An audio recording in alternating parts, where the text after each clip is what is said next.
प्रणम्य शिरसा देवं गौरीपुत्रविनायकम् भक्तावासं स्मरे नित्यम्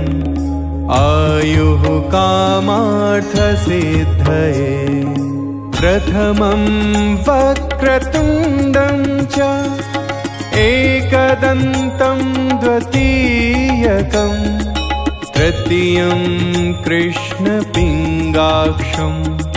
गजवक्त्रं चतुर्थकं लम्बोदरं पञ्चमं च षष्ठं विकटमेव च सप्तमं विघ्नराजं च धूम्रवर्ण तथाष्टमम्